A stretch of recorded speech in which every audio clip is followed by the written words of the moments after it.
Hi, I'm Orville. It's good to be with you today. Over these past weeks of doing everything from home, I have gotten a new appreciation for my hands. Now I think more about who they can touch and who I can help in a safe, healthy way.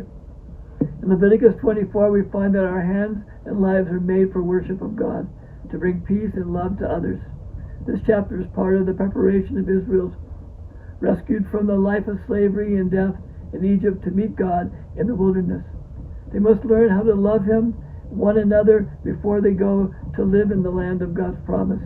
From this they will see themselves not as unholy but holy, and learn how to worship a God and take care of the holy things by reaching out to love Him and each other.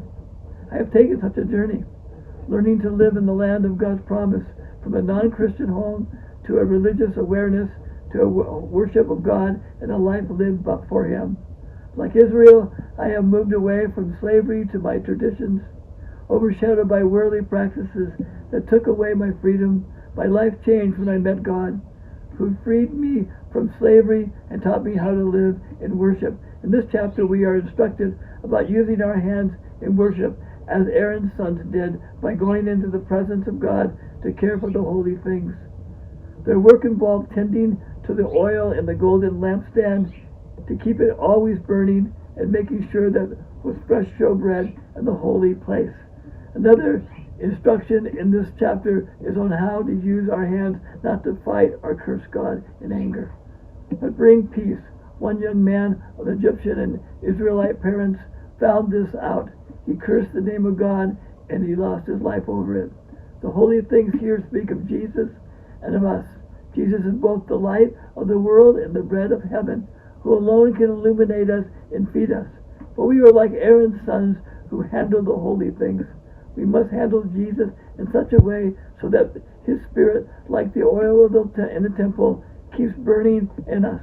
Like the bread that they ate, we need to feed on Jesus through His Word, prayer and worship, keeping our relationship with Him fresh. Then we can represent Him all times, even in the fights we have with uncertainty, insecurities, and these confining and fearful times. Handling the holy things during this time, putting ourselves in God's hands every day. 1 Timothy 2:8 says, "Since prayer is at the bottom of all this, what I want mostly is for men to pray, not shaking angry fists at enemies, but raising holy hands to God." Let's be the hands of Jesus to this hurting world by tending to our relationship with God, keeping His fire burning that illuminates us.